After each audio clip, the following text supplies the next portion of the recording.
देव बाप्पा म्हणजे काय नाही देव बाप्पा बघा आता माझी ओळख पटली ना? ओळख पटली. मग तुमचा आमच्या तोंडात काहीतरी वेळ वाकडे गेला असेल, माफ करा. कारण पोरींच्या नादात तुम्ही पोरीचा पदर धरला म्हणताना माझा राग अनावर लागला. जाऊ दे, मी विसरून काहीतरी गेला असेल. जाऊ दे जाऊ दे, विसरून जायला पाहिजे. आपलं कोण कुठं सगळं आहे काय ग? अरे पोरीचं कळ काढलं कोण रागाला करायला. मी कृष्ण आहे, मी खोड काढणार हो. म्हणजे मला माहित असतं मी तुम्हाला वाईटसाठी बोलतच नव्हती. असं ना? मला अगोदर सांगायचं मी कृष्णा गुरुची कळ काढणार आहे. आता तुला सांगतो, देव हा भक्तीचा मुकेला. खरंय खरं. माझी भक्ती करा, मग तुम्हाला मुक्ती मिळेल. माझी मुलगी कसल्याही भक्ती करायला. ही तुझी मुलगी? हो, धाकटी मुलगी माझी. काय सांगते? नवरा मेल्यावर झाली. तुला आई कशी काय म्हणते कशी म्हणते का? तुमच्या ऐकण्यात काहीतरी फरक झाला, तुमचा गैरसमज झाला. सांगतेस तसं आहे. नवरा मेल्यावर झाला म्हणजे नवरा ज्यावेळी जिवंत होता त्यावेळी माझ्या पोटात नवरा मेला आणि 8-15 दिवसात तिचा जन्म झाला. एवढं साधं. एवढी दुःखात आहे नाही होती, आता नाही. तेव्हा होती, आता नाही. देवा मी तुमची भक्ती करते, मला सोडून द्या. माझ्या मागे लई त्रास आहे. सासू सासरा नंदा जावा, 5-6 मुलं आहेत. हिला 5-6 रेड काय? तू सारखी रेडतात असते. मी राखाय जाते का? मला रेड काय? मला वाटतं तुझीच आहे. नाही नाही, माझी नाही. माझी घरची गाय म्हशीची रेड काय? ते राखाय जाते. तुम्ही 2 देत असला तर बघा.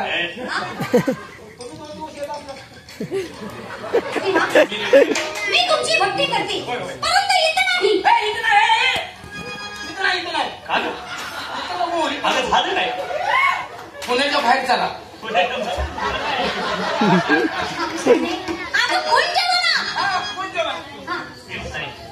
इकडे कुंजवनात जाऊ, तिथे मी तुला राजक्रीडा करून दाखवतो. खरोखर दाखवतो, खरोखर लहान हो. आता आहे का तुमचं? तू बघितलं बघायच लावलं लहान रूप असतो. हो, लहान हो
रे.